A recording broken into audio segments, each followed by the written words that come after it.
Imagine. Thanksgiving Day. The family is gathered around the table. The turkey is still steaming, and suddenly my adult son stands up and declares, "You're a leech. You can't stay here anymore." I silently packed my things and left in the night. But the next morning he showed up at my door, shouting so loudly that it seemed like this was just the beginning. Before we continue, please subscribe to the channel and write in the comments what time it is where you are now. The fork trembled halfway to my mouth when Scott pushed back his chair and grabbed his wine glass. Something in his movements made my jaw tighten. Linda wouldn't meet my eyes, suddenly fascinated by the pattern on her grandmother's china plate. The golden turkey sat between us, steam still rising from where I'd carved it 20 minutes ago, filling the dining room with sage and butter. "Dad," Scott's voice cracked like he was 16 again, not 38 with his own mortgage and corner office downtown. His fingers adjusted his collar for the third time since we'd sat down. "Linda and I have been talking." Jake looked up from his phone, probably sensing trouble the way kids do. Emily's crayon rolled across the table and hit my water glass with a tiny clink. The grandfather clock in the hallway marked 7:15, each tick suddenly loud as thunder. "We need our space." The words tumbled out fast, rehearsed. Scott's knuckles went white around the wineglass stem. "You can't stay here anymore." Silence crashed over us like ice water. My fork hovered there, stupid and useless, gravy dripping onto my plate. Linda studied her mashed potatoes with the intensity of a scientist discovering a new element. Emily's eyes went wide, darting between her parents and me. "Space?" The word came out rougher than I intended. My hands found the table edge, fingers digging into the wood Mary and I had picked out 30 years ago for our first apartment. "In the house I've been paying for?" Scott's jaw set in that stubborn way Mary used to say he got from me. "Dad, you've lived here rent-free for 3 years, since Mom died." The chair scraped against hardwood as I stood, my napkin falling to the floor. 3 years. 3 years of mortgage payments, utility bills, that new water heater last spring when theirs burst and flooded the basement. My wallet sat heavy in my back pocket, stuffed with receipts I'd been meaning to file. "Rent-free?" My voice climbed despite my efforts to control it. "I've paid $12,000 a year toward this mortgage, every month, like clockwork." The receipts came out crumpled, some torn at the edges from being folded and refolded. Bank statements from Ashwood Credit Union, each one showing the automatic transfer on the first of the month. Linda finally spoke, her teacher voice smooth and practiced. "Stanley, this is about more than money. It's about healthy boundaries. The children need to see their parents treat family with respect." Heat climbed my neck. Jake had put his phone down completely now, his 12-year-old face confused and worried. Emily clutched her drawing of a turkey made from her handprint. Scott waved his hand dismissively, knocking some of my papers aside. They fluttered to the floor like dead leaves. This emotional manipulation is exactly why we need distance. You can't guilt us into... Guilt? The word exploded out of me. "I worked double shifts at Morrison's garage to pay for your college. 16-hour days, 6 days a week. Your mother ate dinner alone more nights than I can count, so you wouldn't have student loans." "Nobody asked you to do that."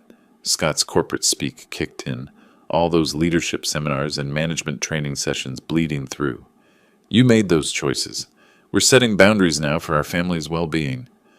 My hands shook as I gathered the scattered bank statements. Some had footprints from where Scott had stepped back. $12,000 a year. 3 years. $36,000 dismissed with a wave of his manicured hand. The dining room felt smaller, the walls pressing in. That watercolor Emily painted last month hung crooked behind Linda's head. A house with smoke curling from the chimney, and stick figures holding hands in front.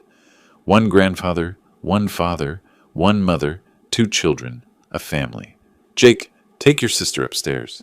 Linda's tone brooked no argument. "But Mom?" "Now." The kids disappeared, their footsteps thundering overhead. Emily's voice carried down, high and worried, asking Jake why everyone was mad. His response got muffled by distance and closed doors. "You changed, son." The words came out tired, defeated. "Mary would have been heartbroken to see what you've become." "Don't bring Mom into this." Scott's face flushed. the vein in his temple that used to throb when he threw tantrums as a toddler standing out. This is exactly the kind of toxic behavior we're talking about. I looked at my son, really looked at him. When had he started using words like toxic and boundaries? When had the boy who used to wait by the window for me to come home from the garage turned into this stranger in a $200 shirt? The answer came with brutal clarity. I hadn't been paying attention. Too busy grieving Mary. Too busy trying to help with the kids. Too busy believing family meant something more than convenience. Fine. The word dropped like a stone into still water. I'll go. Neither of them expected that. Scott's eyebrows shot up, suspicion replacing satisfaction. Linda's mouth opened, then closed without sound. They'd prepared for a fight, for tears or pleading. Not this. My hand found the dining room door handle, brass worn smooth from decades of use. The brass felt cold under my palm as I turned back to face them. My checkbook lived in my shirt pocket, had since the day Morrison hired me in 1975. The leather cover had worn soft, edges frayed from thousands of openings. I pulled it out along with 3 months of bank statements I'd grabbed from my dresser that morning, planning to balance the accounts after dinner. Since we're discussing finances, the papers spread across the table, covering Linda's perfectly arranged place settings. November's statement showed the mortgage payment, $1,000, same as October, September, all the way back to December 2021 when I'd moved in. Scott's hand swept across the table, sending papers flying. A bank statement landed in the cranberry sauce. These manipulative tactics won't work anymore. We've been to counseling. We know what you're doing. Counseling? The word tasted bitter. Did your counselor tell you about 1996? When you needed braces and Mary needed surgery the same month? I took every shift Morrison would give me. Slept in my truck between jobs. 4 months of that. Your choices, Scott repeated like a mantra he'd memorized. Your decisions. Linda had returned from upstairs, standing in the doorway with her arms crossed. We never asked for those sacrifices. You can't hold them over us forever. The dining room had become a battlefield. Red wine spread across the white tablecloth, where Scott's dismissive gesture had knocked over his glass. It looked like blood. Bank statements scattered across the floor created a paper trail of 3 years' worth of payments they pretended didn't exist. When you were 8, I said to Scott, keeping my voice level, you broke your arm falling off the Wilsons' fence, remember? I was supposed to work late, but I left. Morrison docked my pay, threatened to fire me. I didn't care. You needed me. More emotional manipulation. Scott's therapy language felt like armor, protecting him from actually hearing anything. This is about establishing healthy family dynamics going forward. My father's toolbox sat in the garage, a 1952 Craftsman he'd carried to job sites across Oregon until his hands got too arthritic to hold a wrench. Inside, wrapped in an oily rag, lay the keys to this house, the spare set I'd made when we signed the papers in 2008, using my savings for the down payment when Scott's credit wasn't good enough. Healthy family dynamics, I tasted each word, foreign on my tongue. Is that what they're calling it when you throw your father out at Thanksgiving? You're not being thrown out. Linda's voice strained to maintain its teacher calm. We're asking you to find alternative arrangements. There's a difference. Alternative arrangements. More corporate speak. More therapy language. When had my family started talking like a human resources manual? The grandfather clock chimed 8. Through the window, Oak Street stretched empty and wet under streetlights. The Petersons' porch light flickered on. They always ate dinner late. Normal families finishing normal Thanksgivings. You know what? You're right. I bent to gather my scattered bank statements, knees protesting. One had a perfect boot print across the December 2023 payment. Scott's size 10 dress shoe. I did make choices. I chose to believe family meant something. My mistake. Dad, don't be dramatic. But Scott's voice wavered now, uncertain. They'd prepared for anger, for fights about money and sacrifice. They hadn't prepared for me to agree with them. The house keys came off my keyring with a small click. 20 years I'd carried them, first as the spare set when Scott bought the place, then as a resident when Mary got sick and we moved in to help with the kids. They hit the table with a metallic clatter that echoed in the sudden silence. There. No more emotional manipulation. No more toxic presence. You've got your boundaries. Linda flinched. Scott's satisfied nod looked forced, like he was trying to convince himself this had gone according to plan. My footsteps on the stairs sounded different, knowing it was the last time. Each creak of the old boards under the carpet, each worn spot where thousands of trips had left their mark. At the landing, Mary smiled from our wedding photo, forever 23 and believing in happy endings. The master bedroom, their guest room now, still smelled faintly of Mary's lavender soap. Her reading glasses sat on the nightstand where I'd left them that last morning, before the ambulance, before the hospital, before everything changed. I'd moved them from our old house like a talisman, unable to throw them away or pack them up. From downstairs, voices rose in what sounded like an argument. Linda's usually controlled tone had an edge, Scott's responses defensive. Good. Let them fight over the carcass of what used to be a family. My fingers wrapped around the bedroom doorknob, and I pushed into the space that had never really felt like mine. Mary's perfume bottle still sat on the dresser, 3 years of dust dulling its crystal surface. I couldn't bring it to my nose, not now. Not when leaving felt like betraying her memory all over again.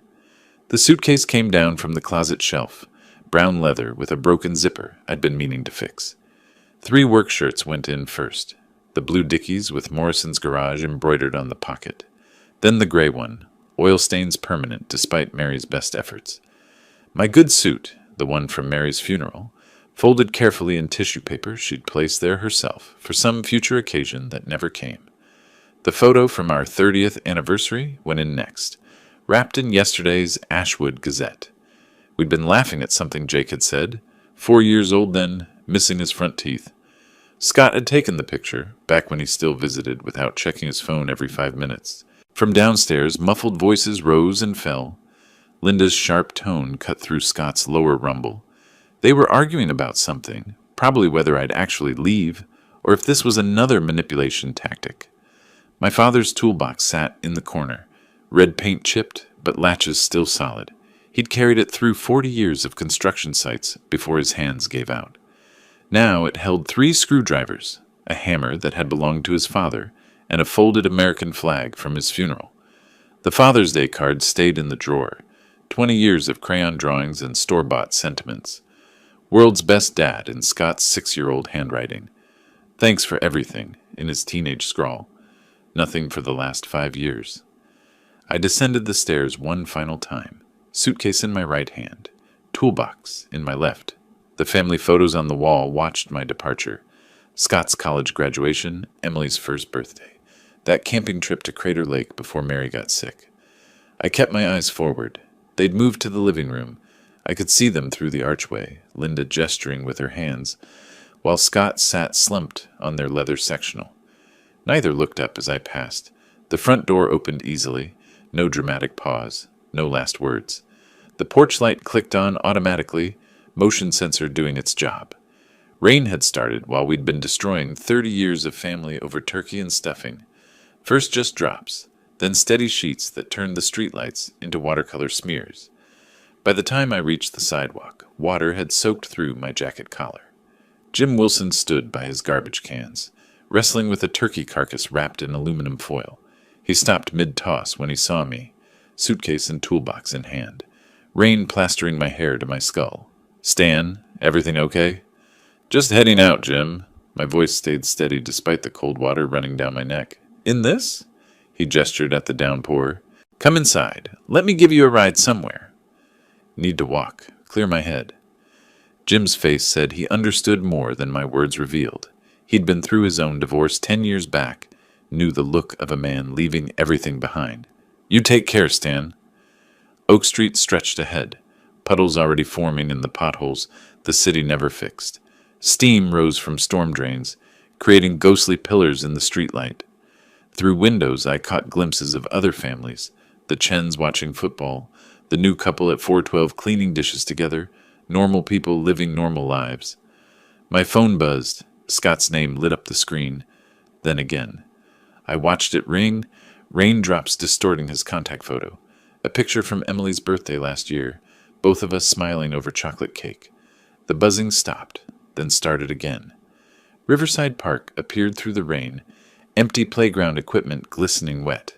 That bench still sat under the oak tree, though the tree had grown massive since 1971. Mary had said yes on that bench, crying and laughing at the same time while I fumbled with the ring box. I sat, despite the water pooling on the seat. The suitcase stood beside me like a patient dog. From my wallet, protected by leather and years of handling, I pulled Mary's photo. The rain couldn't touch it here, sheltered by my body hunched over this last piece of her. "He threw me out, Mare." The words disappeared into rain and wind. "Our son, the boy we killed ourselves to raise right." No answer came except rain drumming on leaves and the distant sound of traffic on Highway 26. My phone buzzed again, 3 missed calls now, 2 texts I wouldn't read. The cold had settled into my bones, that Oregon November cold that Mary used to say came with prejudice. A yellow cab materialized through the rain, Ashwood Cab Company painted on its door in fading letters. The driver, a heavy-set man with tired eyes, barely glanced at my soaked clothes and luggage. "Where to?" "Driftwood Motel." He nodded like men with suitcases in the rain were standard Thursday fare. The heater blasted recycled air that smelled of pine tree freshener and decades of cigarette smoke. Through fogged windows, Ashwood rolled past. The Morrisons' garage, where I'd spent 30 years, now a yoga studio. The elementary school where Scott had played Joseph in the Christmas pageant. The Catholic church where we'd held Mary's service. Each mile that separated me from Oak Street solidified something in my chest, hard and cold as winter ground. The cab's meter ticked steadily upward, numbers climbing like years, like sacrifices, like payments made to an account that had been closed without notice. The Driftwood Motel's neon sign flickered between vacancy and darkness, making promises it might or might not keep. My wet hand pushed against the motel's glass door, and fluorescent lights hit me like a slap. The lobby reeked of burnt coffee and pine sol, that particular combination that marked every forgotten place in America. Behind bulletproof glass, a night clerk in a yellowed shirt glanced up from his crossword puzzle. His name tag read Carl in faded letters. The registration form shook in my grip, water drops from my coat blurring the ink as I wrote. Stanley Rogers, age 67, vehicle, none. Emergency contact, I left it blank. Carl didn't care. He'd seen enough men with suitcases at midnight to know better than to ask questions.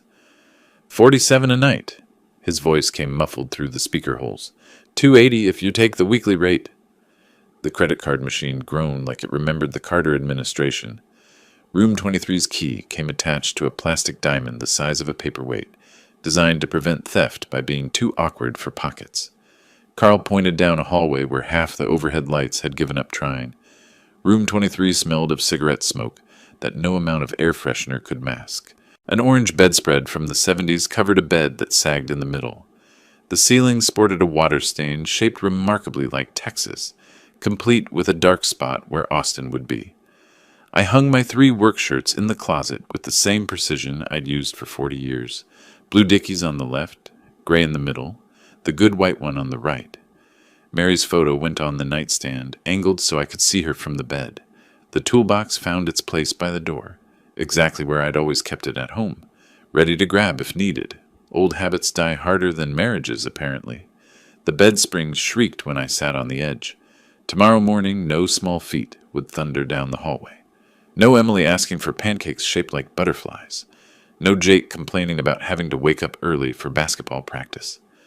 My phone showed 7 missed calls from Scott, 2 from Linda. I turned it face down on the nightstand and pulled out the motel's notepad, so thin you could see through it. Numbers had always made more sense than people. Savings, $47,000, built over 30 years of skipping vacations and buying generic cereal. Monthly pension, $20,300 from Morrisons and the Union. Social Security, $200. Total monthly income, $300. The motel would run $120 monthly at the weekly rate. Food, maybe $400 if I ate cheap. Medicine, gas, miscellaneous, another $400. I could survive for years without touching the savings much. My phone's banking app confirmed what I already knew. December 1st mortgage payment sat there, scheduled and ready. $1,000 set to transfer automatically to Scott's account, just like every month for the past 3 years. My thumb hovered over the cancel button. Burden, I said to the empty room. Emotional manipulation. The cancel button felt satisfying under my thumb. Sleep didn't come. The neon sign outside blinked through curtains so thin they might as well have been tissue paper. Red, dark, red, dark, like a heartbeat for the lost and forgotten. The television played on mute, an infomercial for photo albums, showing happy families preserving memories. The irony wasn't lost on me. "What would you think of your son now, Mare?" I asked the photo. Her smile stayed frozen in 2019, back when Scott still called on Sundays and brought the kids over for dinner, without checking his watch every 5 minutes. 3 in the morning brought silence when the rain finally stopped. Through the window, the parking lot gleamed like black ice. I'd written 16 different text messages to Scott, deleting each one. They ranged from apologetic to furious, from pleading to threatening. None captured what I really wanted to say. How did we get here? By 6, I'd given up on sleep. The decision had crystallized sometime around 4, hard and clear as winter morning. My thumbs moved across the phone screen with purpose now. The mortgage payment ends December 1st. You're on your own now, just like you wanted. Simple, factual, devastating in its implications. My thumb hesitated over the send button.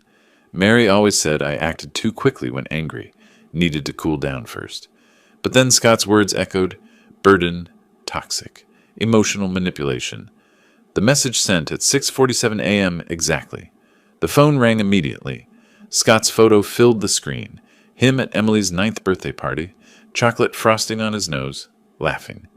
I counted the rings, 15 before it went to voicemail.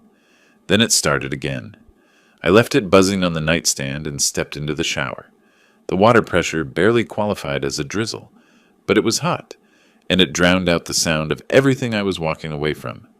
The shower's pathetic stream had just stopped when the knocking started. That rhythm, 3 quick, 2 slow, the same pattern Scott used on my workshop door when he was 7, wanting to help with whatever project I had spread across the workbench. Water still clogged my ears as I grabbed the thin towel that felt like sandpaper against skin. Through the peephole, Scott looked wrong. His usual perfect executive appearance had crumbled overnight. Stubble darkened his jaw, something I'd never seen on him since he started shaving. His BMW sat crooked across 2 parking spaces, driver's door hanging open like he'd been too desperate to close it properly. I backed away from the door and sat on the bed's edge. Let him knock. "Dad, please." His voice carried through the cheap wood like it was paper. "We need to talk about this rationally." Rationally. Another therapy word. I counted the ceiling tiles instead of answering. 24 across, 18 down. "I know you're in there. Your phone's GPS shows this location." Of course it did. I'd forgotten about the family tracking app Linda had insisted on after Mary's death. "For emergencies," she'd said. "Dad, listen. The mortgage, it's not just $1,000. It's $2,847. Every month." Now we were getting somewhere. I pulled the notepad closer, jotting down the number. "My salary after taxes is $5,200. Linda makes $2,800 teaching. You know what Jake's orthodontics cost? Emily's piano lessons? The car payments?" His voice cracked on car payments. The BMW. The Lexus. Status symbols he couldn't afford without my invisible subsidies. "We can only cover $1,500 of the mortgage ourselves, maybe, if we cut everything else." Silence stretched between us, broken only by his palm hitting the door, not pounding, just resting there like he used to put his hand on my shoulder when he wanted something. "The bank will foreclose after 90 days. You understand what that means? The kids will have to change schools, leave their friends." Inside my chest, 2 feelings went to war. Satisfaction at his desperation battled with genuine pain for Jake and Emily. They didn't choose their parents. The pounding intensified. "Dad, open this door!" A door 2 rooms down cracked open. "Keep it down!" "Mind your own business," Scott snapped back, the executive mask slipping completely. Heavy footsteps approached on the walkway. Through the blinds, I watched Rick, the security guard, amble over, retired cop by his walk, seen too much by his expression. He wore his authority like comfortable shoes, not needing to prove anything. "Sir, you're disturbing our guests. This is my father." Scott fumbled for his wallet, pulling out his driver's license like it was a magic talisman. "See? Scott Rogers. He's Stanley Rogers. This is family business. Rick didn't even glance at the license. Family business stays off the property if it involves shouting and disrupting paying guests. I'm not shouting. He was definitely shouting. Sir, you can leave now, or I can call Ashwood PD. They're usually pretty quick on Friday mornings. Scott's shoulders sagged. He looked older suddenly, all 43 years of his age showing in the morning light. Dad, please, Mom wouldn't want this. Using Mary as ammunition now. I pressed my fingernails into my palms until they left crescents. Think about Jake and Emily. You're destroying our family. Rick stepped closer. That's enough. Time to go.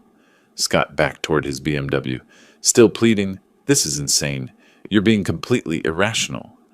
More therapy speak. More corporate buzzwords. Rick followed him all the way to the car, arms crossed, making sure he actually left. Scott sat in the driver's seat for 10 minutes, staring at room 23 like willpower alone could open the door.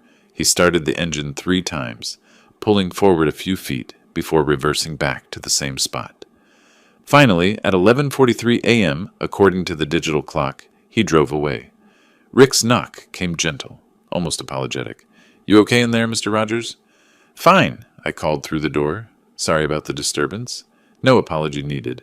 Family troubles. We've all been there. His footsteps moved away, then paused. Kitchen's open until 2 if you need breakfast. Decent eggs. Alone again, I checked my phone. 23 missed calls. 47 text messages. One from Linda stood out. You're destroying your grandchildren's lives. How can you be so selfish? I deleted them all without reading the rest, then plugged the phone back in to charge. My stomach reminded me I hadn't eaten since yesterday's ruined Thanksgiving. Time to find breakfast and figure out what came next. In this war I hadn't started but intended to finish. Coffee steam rose from the paper cup as I walked back from the diner, the afternoon sun breaking through Oregon's perpetual clouds. A Honda Civic sat next to Scott's BMW in the motel lot. Linda's car, with its Ashwood Elementary Teacher of the Year bumper sticker, she stood beside it, arms crossed, teacher posture in full effect. Her finger pointed at me before I'd made it halfway across the lot. Stanley Rogers, you should be ashamed. I set my coffee on the concrete barrier. No point in spilling it during whatever scene she'd come to create. Emily cried all night. Jake won't eat. They think their grandfather hates them now. Other motel guests cracked their doors, drawn by the drama. A woman in curlers stepped onto her doorstep with a cigarette, not even pretending she wasn't watching. Is that what you told them? My voice carried farther than intended. That I hate them? We told them the truth. That you abandoned the family. Abandoned? The word tasted like copper. After paying your mortgage for 15 years? Linda's teacher voice rose to playground monitor levels. Living rent-free in our home for 3 years, and this is how you repay us? Several guests had fully emerged now, some holding phones in that particular angle that meant recording. Good. Let them see this. I pulled out my phone, opening the banking app with deliberate slowness. Rent-free? Let me show you something. The screen displayed my transaction history. November 1st, $1,000. October 1st, $1,000. September 1st. Those were gifts. Linda's composure cracked slightly. Gifts come with cards. These came with mortgage statements. Scott emerged from his BMW, trying to pull Linda's arm. People are watching, he hissed. She shook him off. Let them watch. Let them see what kind of man throws away his family over money. $180,000. I made sure the growing audience heard clearly. That's what I've gifted you over 15 years, while wearing the same boots for a decade, while skipping medications to save money, while your husband drove a BMW we both know you can't afford. The woman in curlers shook her head, muttering something that sounded sympathetic to me. And let's discuss history, since we have witnesses. My voice found the same tone I'd used when teaching Scott to admit his mistakes as a child. Scott's college, $45,000 I paid while working 16-hour shifts. Your wedding, $20,000 I borrowed against my 401k. Linda's face had gone pale. Someone's phone flash went off. Your student loans, I stepped closer. $28,000, co-signed by me, paid by me when you defaulted in your second year teaching. That's not, Scott started. Your failed consulting business. I turned to him. $15,000 to save you from bankruptcy, you said. The down payment for your house. My entire retirement fund at the time. $30,000. More guests had gathered. The motel manager, Dorothy, stood in her office doorway, arms crossed but not intervening. Should I continue? Or should we discuss the cruise you took last year while I paid your mortgage? Linda's teacher authority had evaporated entirely. You can't prove any of this. I laughed, and it came out bitter. Every receipt, every bank statement, every canceled check. 40 years of documentation habits, Linda. You picked the wrong mechanic to threaten. It's not a threat. Scott found his executive voice again. We'll contest everything. Say you promised it. Elder financial abuse works both ways. Try it. The calmness in my voice seemed to unnerve them more than shouting would have. Explain to a judge why a 67-year-old retiree was paying your bills while you drove luxury cars. Rick had returned from lunch, standing near the office, ready to intervene if needed. Dorothy stepped out, making her presence more obvious. You'll never see Jake and Emily again. Linda's final card thrown with desperation. Probably not. The admission hurt, but I kept my voice steady. But they'll grow up. They'll ask questions, and someday I'll show them these same receipts. Linda grabbed Scott's arm, pulling him toward their cars. This isn't over. No, I agreed. It's just beginning. They left in separate cars, Linda's Honda speeding out first, Scott's BMW following more slowly. The assembled crowd began dispersing, but not before an older man, probably 75, walked over. Good for you, he said simply, standing up. Too many of us don't. I nodded, retrieved my cold coffee, and headed back to room 23. My hands shook as I unlocked the door, but not from fear or regret. This was war now, declared in a motel parking lot in front of a dozen witnesses. Inside, I sat on the bed and picked up Mary's photo. It started, Mayor. No going back now. The bell above Rosie's diner chimed as I pushed through the door. Saturday morning regulars already settled into their routines. Bacon grease and coffee created that particular smell that meant breakfast in small-town America. Yesterday, I'd stayed locked in room 23, ignoring 37 calls and staring at the ceiling while wearing the same clothes for the second day running. My usual corner booth sat occupied by a young couple sharing pancakes. I took a counter stool instead, the red vinyl cracked but comfortable. Evelyn Carter moved between tables with practiced efficiency, coffee pot in one hand, order pad in the other. Her name tag hung crooked, reading Evie 15 years in faded letters. She did a double take when she saw me, nearly overfilling Jim Peterson's cup. Her forehead creased with concern as she made her way over, dodging the two cops on break who always sat by the window. Stanley Rogers, you look like something the cat dragged through a hedge backwards. Coffee appeared in front of me without asking. Where have you been? And why do you look like you haven't slept in days? The whole story tumbled out quieter than intended. Thanksgiving, the eviction, the mortgage payments. Her face transformed from surprise to anger, color rising in her cheeks. Scott did what? Her voice carried across the diner. 3 farmers at the next table turned to stare. Keep it down, Evie. My shoulders hunched, embarrassment heating my neck. Keep it down? I served that boy pancakes every Sunday for 20 years. Remember when he was 16 and complained the syrup wasn't warm enough?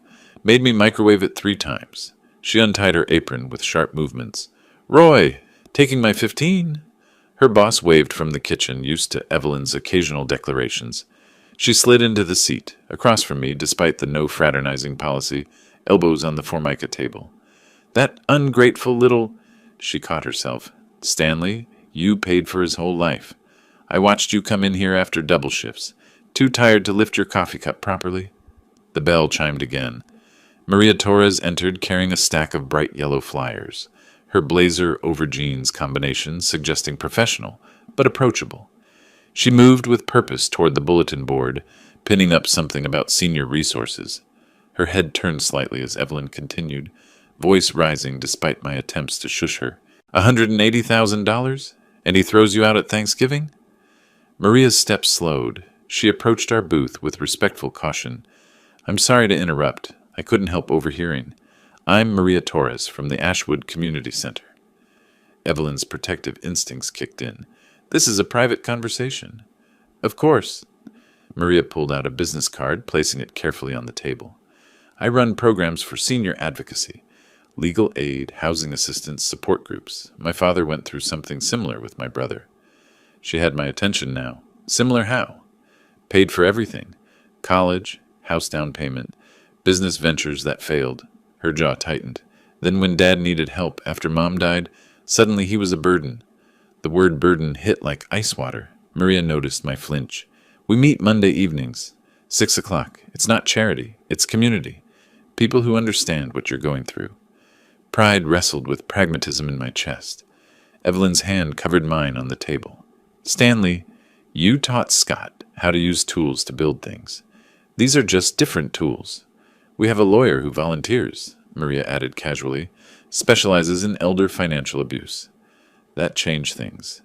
Elder financial abuse. 70% happens within families. Maria's statistics came quick and practiced. Most victims never report it because of shame or fear of losing grandchildren. Evelyn leaned forward. Make it public, Stanley. Shame works in small towns. Scott can't pretend to be the successful executive if everyone knows his father pays his bills. The idea sparked something. Could I protect what money I have left? Maria's eyes sharpened. There are ways, trusts, foundations, legal structures that prevent family members from accessing funds while ensuring they're used for legitimate purposes. She wrote an address on a napkin, her handwriting neat and clear. Monday, 6 o'clock. Refreshments provided. Just come and listen if nothing else. The bell chimed as new customers entered. Maria stood, gathering her remaining flyers. Sometimes the best revenge is living well and helping others do the same. After she left, Evelyn squeezed my hand. You're going, right? Yeah. The decision felt solid. I'm going. Good, now eat something. You look skinny. She stood, retying her apron. Eggs and toast, on the house. And Stanley?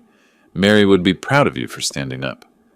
My hand gripped the community center's door handle, fluorescent lights glowing through reinforced glass. Voices murmured from inside, not quite conversation, more like the careful talk of strangers sharing space. 2 days since the diner, I'd prepared my story, rehearsing facts and figures. The new notebook in my pocket had 3 pages of notes, pen clicking nervously against my leg. The room smelled of burnt coffee and lemon cleaner. 8 people sat in a circle of mismatched chairs, office cast-offs, folding metal, 1 recliner someone had donated. Water stains marked the ceiling tiles in constellation patterns. Maria stood by a folding table with an industrial coffee urn and store-brand cookies arranged on paper plates. Stanley, you came. Her smile was professional, but genuine. Coffee's terrible, but hot.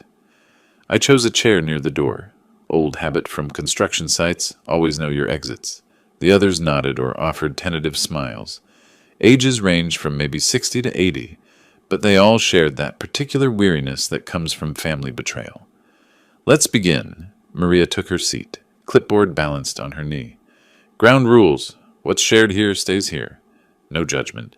Everyone's story matters. Who wants to start? George went first, 70 years old, with hands that shook slightly. Daughter convinced me to put her on my accounts. For emergencies, she said. Woke up one morning, 100,000 gone. She'd moved to Florida with her boyfriend. Rosa dabbed her eyes with a tissue someone passed her. My son sold my house while I was in the hospital for hip surgery. Forged my signature. I came home to an eviction notice. Frank's story hit hardest. Grandkids. They use the grandkids. His fist clenched on his knee. Want to see them? Give us money. Want them for holidays? That'll cost extra. 8 years of this. Each story felt like looking in a warped mirror. Same betrayal. Different details. My turn came naturally. No forcing needed. Standing helped steady my voice.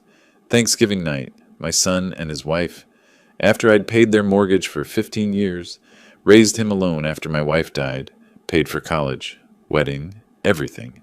They said I was a burden, toxic, that they needed boundaries. Guess rippled through the circle. George's coffee cup rattled against his saucer. How much, if you don't mind?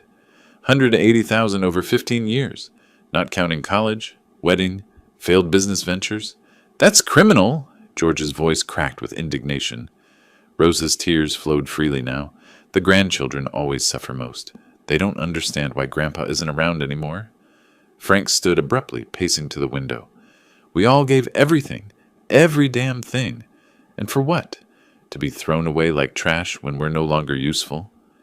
Maria took rapid notes, her pen scratching across paper. This needs documentation. Stanley, do you have receipts? Everyone. 40 years of financial records. Good. That's evidence. She looked around the circle. This is why we need to protect ourselves.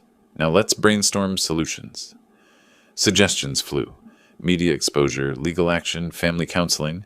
Then an idea crystallized in my mind, clear as morning frost. What if we pooled resources? The words came out stronger than expected. Created our own safety net? Skepticism flickered across faces before interest took hold.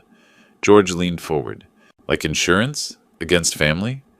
Like a mutual aid fund? The concept took shape as I spoke. We put in what we can, help those in crisis, protect each other's assets from exploitation. Rosa clasped her hands together. We become each other's family. The family we choose instead of the one that chose to hurt us. Practical concerns arose immediately. Legal structure, management, transparency. Each problem sparked solutions from the group. Frank knew accounting, Rosa had nonprofit experience, George's nephew was a banker. Maria's excitement was palpable. I know a lawyer, Carl Mitchell. He specializes in elder law, does pro bono work for the center. We need a committee, George's military background showed. Can't do this haphazard. Hands raised. Mine, George's, Rosa's. Others volunteered for research, outreach, logistics. Phone numbers got exchanged, email addresses carefully printed on Maria's sign-up sheet. Frank returned from the window. Make it public. Complete transparency. Protection through visibility. They can't steal what everyone's watching. I found myself at the whiteboard, marker in hand. The Ashwood Senior Protection Alliance appeared in block letters. Alliance, Rosa tested the word. I like it. We're allies now. The energy shift was tangible. 8 victims had become 8 activists. Maria stood, checking her watch. Next Monday, same time. Stanley, can you meet with Carl Mitchell this week? Yes? The notebook came out again, his number copied down. I'll call tomorrow. Walking out, George caught my sleeve. This could work. Really work. It has to. I looked back at the whiteboard, our declaration still bold in blue marker. We don't have another choice. December 5th arrived gray and drizzling. The brass nameplate reading Mitchell and Associates gleamed despite the weather. The secretary looked up curiously as I entered, wet coat dripping on her carpet. Carl Mitchell's office felt like organized chaos, law books stacked on every surface, coffee stains ring-marking his oak desk, a photo of him with the mayor at some charity event. He stood to shake hands, his grip firm, calloused, working-class hands despite the law degree. Maria Torres called about you. He gestured to a cracked leather chair. Said you're starting something important. The next hour became a legal education. Irrevocable trust. Charitable purpose. Protected assets. He explained each term like he was teaching, not lecturing. My father worked at the paper mill for 40 years. Carl rolled a pen between his fingers. When he got sick, my sister convinced him to sign over the house. For Medicare planning, she said. He died in a nursing home while she lived in his home. I'm sorry. Don't be. Just understand I have personal stakes in this. He pulled out forms. $2,000 to set up the trust properly. You'll be the founder, but you'll need a board of 3 minimum. $2,000 would dent my savings, but not break them. I can manage that. Your son can't challenge this if it's done right, but I need documentation. Everything. The stack of bank statements and receipts I'd brought made him whistle. You really did keep everything. Mechanics document everything. Never know when you'll need to prove what work was done. December 10th, Wells Fargo's main branch, 9 in the morning. Carl flanked my left, George and Rosa on my right. Rebecca Chen, the branch manager, had cleared a conference room for us. The Ashwood Senior Protection Fund, she typed carefully. Initial deposit, $30,000. The check had already been written, hand steady despite the amount. George and Rosa co-signed as board members, their signatures making it official. Rebecca explained the security measures, dual signatures for withdrawals over 500, monthly audit requirements, complete transparency reports. We see too much elder fraud. Her professionalism cracked slightly. It's good what you're doing. As we finished, the door opened. Tom Bradley from Scott's company entered, probably on his lunch break. His eyes widened, seeing our group around the conference table with legal documents spread out. I watched him pull out his phone as he headed to the teller.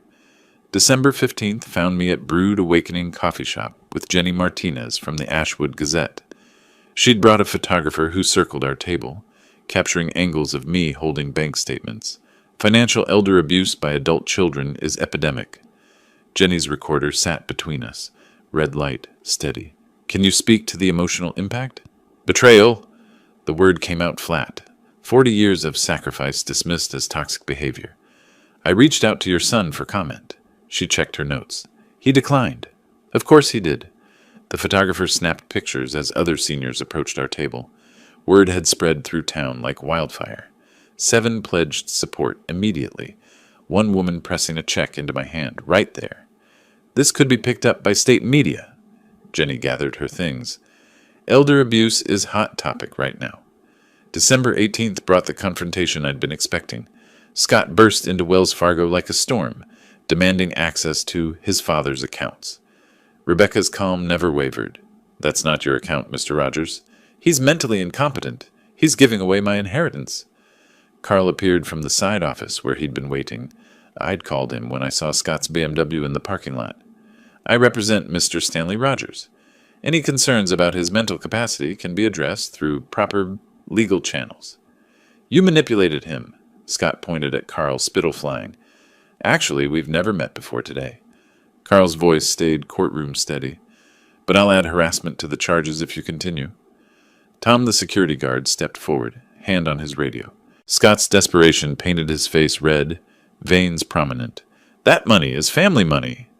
Your father's receipts indicate it's his money. Carl held up a folder. $180,000 worth of his money, specifically. Scott retreated, shouting about getting his own lawyer, about competency hearings, about elder abuse investigations. The bank customers watched with undisguised interest. December 20th, Community Center, standing room only. 23 seniors, plus media, plus uninvited guests. Our first official distribution, $1,500 to prevent Margaret Holloway's foreclosure. Margaret cried as she accepted the check. My daughter hasn't spoken to me in 3 years, but still had me co-sign her business loan. The mayor appeared, election year magic. His speech about community values rang hollow, but the publicity helped. Camera crews from Channel 7 caught it all. Through the window, I spotted Scott's BMW in the parking lot. He sat watching, Linda beside him. As Margaret signed the receipt, my phone buzzed. Linda calling. I let it ring, focusing instead on the crowd, the hope in faces that had been hopeless. Scott's car pulled away as the news crew interviewed Margaret. How does it feel? Jenny Martinez had appeared beside me. Like the beginning. I looked at the room full of allies. Just the beginning. My fingers adjusted the microphone, feedback squealing briefly before settling. The Ashwood Community Center's main auditorium held 200 folding chairs, everyone occupied, with more people standing along the walls. Channel 7's news crew had claimed the back corner, their camera's red light steady as a heartbeat. 3 weeks since the initial news story broke, and momentum had built like a storm system over the Pacific. The new suit I'd bought for today felt stiff, but appropriate. Mary would have insisted on proper presentation. Behind me, a vinyl banner proclaimed Ashwood Senior Protection Fund, Dignity Through Unity in bold blue letters. Mayor Thompson fidgeted in the front row, campaign posters visible through the windows of his sedan outside. George and Rosa flanked me at the board table, their presence solid as oak beams. Maria worked the registration desk, her clipboard showing 43 new member applications in just the last hour. Evelyn caught my eye from her front row seat, giving me a thumbs up that helped steady my nerves. One chair remained conspicuously empty, reserved for Scott, though we all knew he wouldn't come. They called me a burden. My voice carried without shouting, years of workshop instructions serving me well. Today we become unburdened, not by abandoning family, but by choosing our own. Applause rippled through the crowd. Jenny Martinez scribbled notes, her photographer crouching for angles. Since December, we've raised $47,000. We've prevented 5 foreclosures, covered emergency medical expenses for 3 members, and provided legal consultation for 7 cases of financial elder abuse. My voice cracked, mentioning Mary, unplanned, unavoidable. My wife would be proud that we're protecting each other the way families should. The standing ovation came mid-speech, unexpected and overwhelming. Margaret Holloway led it, tears streaming down her weathered face. Specific examples matter. I steadied myself against the podium. Mrs. Chen kept her home of 30 years. Frank Morrison received his cancer treatments. The Hendersons won't have to choose between medication and food this month. Mayor Thompson stood abruptly, producing an oversized check with political theater timing. The city of Ashwood is proud to contribute $10,000 to this worthy cause. His calculation was obvious. Election in 6 months. But money was money. The crowd erupted again as the photographer captured the check presentation. Channel 7's reporter, Diane Walsh, intercepted me during the reception. "Mr. Rogers, your son's situation has become quite public. Any comments?" "This isn't about revenge." The words came measured, practiced. "It's about respect. Every senior here gave everything for their families. We deserve dignity in return." Behind Diane, a teenager filmed on his phone, live streaming. "My grandpa needs to see this," he called out.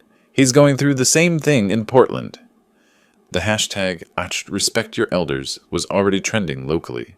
3 other seniors approached with their own stories, while Diane interviewed them, each tale a variation on the same theme of sacrifice, repaid with abandonment. "This is going statewide," Diane told her cameraman, "maybe national."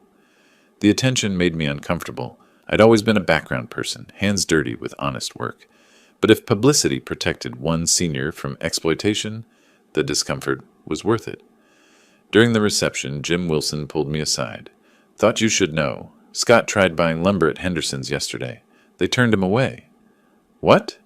Cashier told him straight. "We don't serve people who abandon family." He left without arguing. The implications rippled outward. Tom Chen mentioned the gas station making Scott prepay. The barber shop was permanently booked when Scott called. Even the grocery store manager had workers avoid him, forcing self-checkout only. Small-town justice operated on its own laws, harsh but effective. My phone vibrated during the cake cutting. Linda's name on the screen made me step outside, despite the celebration continuing inside. "Stanley?" Her voice sounded strained, carefully controlled. "The kids miss you terribly." Hearing about Jake and Emily twisted something in my chest. I miss them too. "Scott," she paused, choosing words carefully. "He cries at night. Won't admit he was wrong, but the whole town has turned against us. He knows what he needs to do. We might lose the house next month." The admission came rushed, desperate. The mortgage company sent a final notice. "That's his choice, Linda. I offered him everything for 40 years. He chose nothing." The line went silent except for her breathing. Inside, applause erupted again, probably another donation announcement. "Can't we find a way past this?" Her teacher voice cracked completely. "He knows the way. Acknowledge what he did. Make amends. Stop treating me like an ATM with dementia." I hung up gently but firmly, returning to warmth and acceptance inside. The crowd parted, hands reaching to shake mine, voices offering thanks and support. This was my family now, chosen, not born, but no less real. Scott stared at his computer screen, the email's subject line burning into his retinas. Senior management position. Other candidate selected. 2 weeks since his father's public triumph, and the rejection felt like another domino falling in a line that started on Thanksgiving. Past due notices covered the kitchen counter like accusations. The mortgage company's second notice, urgent, screamed in red letters. Linda sat across from him, calculator in hand, performing the same impossible math for the 5th time this morning. Brad Harrison's corner office felt 20 degrees colder than usual when Scott entered. His boss didn't offer coffee or small talk. "Your situation has become a liability, Scott." Brad's fingers drummed on his desk. 3 clients specifically mentioned that article about your father when they declined to renew contracts. "That has nothing to do with my work performance. Tech-forward values, family values. It's in our mission statement." Brad pulled out a folder. "The promotion went to Davidson. He's younger, hungrier, and doesn't have reporters calling our PR department." The words hit like physical blows. Scott had worked 60-hour weeks for that promotion, sacrificed weekends, missed Jake's basketball games. Fix this, Scott, or consider your options. Brad's meaning was crystal clear. Resignation or termination, choose one. The walk back to his cubicle felt like a funeral march. Coworkers averted their eyes, suddenly fascinated by their screens. An email from HR waited. Mandatory sensitivity training, intergenerational workplace dynamics. At home, Linda had the bills spread across the kitchen table like evidence at a trial. Credit cards are max from covering the mortgage shortfall. Jake needs braces. $3,000 we don't have. I had to cancel Emily's piano lessons. I know. Our savings is down to $1,200. She pushed the calculator away. Your pride cost us everything. Scott's laptop showed 17 job listings in other cities. Seattle, Denver, Austin. Places where the Rogers name meant nothing. Where nobody knew about abandoned fathers or viral hashtags. We could declare bankruptcy, Linda said quietly. The word hung between them like a death sentence. Bankruptcy at 38. Their credit destroyed. The house gone. The cars repossessed. Starting over with nothing. Meanwhile, across town in a modest one-bedroom apartment, Stanley stirred soup on an electric burner that worked perfectly fine. The view overlooked Riverside Park, where he'd proposed to Mary 53 years ago. The furniture came from Salvation Army. Sturdy, functional, sufficient. His photo wall told a different story than the bare walls at Oak Street. Baby Scott taking first steps. Mary laughing at their 25th anniversary. Jake's first day of school. Emily's kindergarten graduation, all before the breaking. The refrigerator held a volunteer schedule. Monday at the food bank, Wednesday at the senior center, Friday helping with fund administration. Structure, purpose, peace.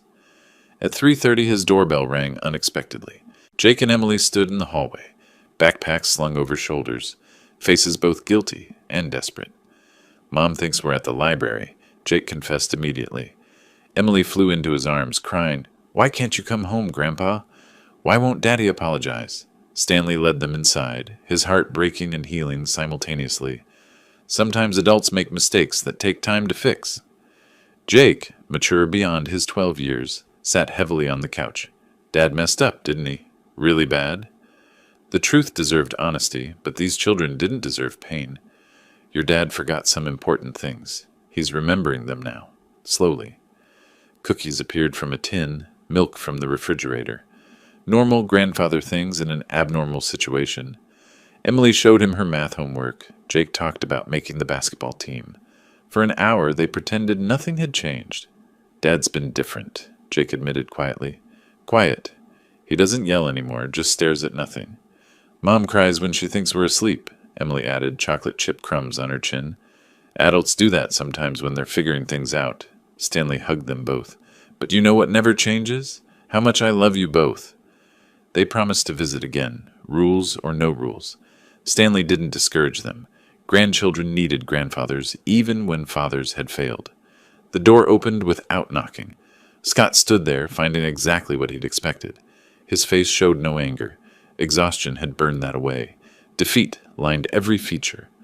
I figured they'd be here. His voice carried no accusation. The children tensed, expecting an explosion that didn't come. Scott looked older, grayer, smaller than 2 months ago. Wait in the car, kids. They hugged Stanley goodbye, Emily whispering, "Love you," before disappearing down the hall. Father and son stood in silence that stretched like years. Scott's shoulders slumped, his executive posture completely abandoned. How did we get here? The question came out broken. You know exactly how. More silence. Scott's hand gripped the doorframe like it was holding him upright.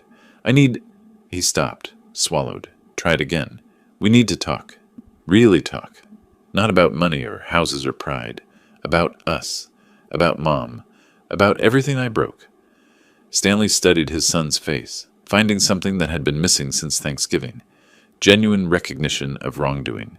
Then talk. Scott's hand found the doorknob, but he looked back. Not here. Not now. But soon. Please. Spring came early to Ashwood, crocuses pushing through the last snow beside the pond in Riverside Park. I sat on the bench, our bench, Mary's and mine, tossing breadcrumbs to mallards that remembered me from decades of visits. Scott's footsteps on the gravel path came tentative, uncertain. 6 weeks since that broken conversation in my apartment doorway. He'd changed. Jeans and a work shirt replaced his usual executive armor, hands shoved deep in pockets like the teenager he'd once been. "Is this bench taken?" He stood at respectful distance. I gestured to the empty space. Permission, not invitation. He sat carefully, maintaining gap between us, both watching the ducks paddle circles. "I've been seeing a counselor." The admission came without preamble. "Twice a week." Surprise must have shown on my face. "About time, right?" His laugh held no humor. "Dr. Patterson says I have issues with social class anxiety. Apparently I was so terrified of being working class that I betrayed the best man I know." Silence stretched while ducks squabbled over bread. "I'm working overtime now, 60 hours minimum. Linda's substitute teaching full-time. We're making the mortgage. Barely. Good. The kids' grades are improving. Stability helps, even reduced circumstances." More silence. Scott's prepared speech crumbled, replaced by raw truth. "I became someone Mom wouldn't recognize." His voice broke. "She married you because you were solid, dependable, honest. She'd hate what I became." Each acknowledgement came painfully specific. "When I was at State, you ate beans and rice for months so I could have meal plans. I complained the cafeteria food was repetitive." The ducks had given up, swimming away. "You cashed out your entire 401k for our house down payment. $30,000 of retirement gone so we could have a yard for future grandkids." His voice grew stronger, like confession bringing relief. 3 years. 3 years after Mom died, you held us together. Cooked, cleaned, watched the kids, paid bills, and I called you a burden. I used therapy speak to justify greed. No excuses followed. No deflection, no blame shifting, no corporate buzzwords. I was scared. The admission came quiet. Scared of becoming you. Blue collar, paycheck to paycheck, hands dirty from honest work. Now I see you're twice the man I'll ever be. 10 times. I let him talk, listening without absolving. "I'm sorry." Simple, direct, insufficient, but necessary. "I'm so deeply sorry for everything." Apologies are words. My response came measured. "I need actions. Tell me what to do." Continue counseling, individual and family. Teach Jake and Emily real values: work, sacrifice, family loyalty. Volunteer at the senior center monthly minimum. Never ever use my grandchildren as manipulation. Respect boundaries. Visits are scheduled, not assumed. And achieve complete financial independence. No requests. Ever. Yes. All of it. Yes. I pulled out a paper from my jacket. Written agreement. These conditions. Scott signed without reading, pen steady. Trust gesture. Growth. "There's something else." I stood. "Come with me." We walked to the community center together, not touching but parallel. The new addition bore a sign I hadn't wanted. Rogers Resource Room, chosen by donors over my objections. A crowd had gathered for the dedication. George and Rosa nodded at me, offering Scott only cool assessment. Maria organized the refreshment table. The mayor practiced his speech. Jenny Martinez readied her recorder. "My son is here," I announced simply. "He's learning." Scott stepped forward. No executive confidence, just humility. "I failed my father. I failed my family values. I'm working to earn forgiveness I don't deserve." Hesitant applause grew slightly. Not absolution, but acknowledgement of effort. Jake and Emily burst from Linda's car, running to both of us, arms wide. We caught them together, first time since Thanksgiving. Linda approached slowly, gratitude clear in her expression. "Easter dinner," she offered quietly. "If you're comfortable, your apartment or ours, your choice." "Mine. 2 o'clock. Bring rolls." Normal family negotiations. Small steps. The photographer captured us together. Formal, not intimate. Recovery, not reunion. Work in progress. Community members offered mixed reactions. Some forgave readily, others remained skeptical. Both responses were fair. Trust required time. After the ceremony, people dispersed gradually. Scott and I walked different directions, him to his struggling life, me to my peaceful one. But I stopped, watched him kneel beside Jake near the parking lot, pulling out a calculator, explaining compound interest with patience I'd taught him decades ago. teaching his son what I'd taught him, the cycle continuing despite the break. Justice isn't revenge. It's balance restored, its dignity reclaimed. It's next generations learning from previous mistakes. I returned to my apartment alone, but not lonely. Mary's photo smiled from the mantel. We raised him right originally, I told her. He just got lost for a while. Maybe he's finding his way back. The future remained uncertain. Wounds that deep don't heal quickly. But spring had come early to Ashwood, and sometimes that's enough to begin. If you like this story, please like this video, subscribe to the channel, and share your impressions.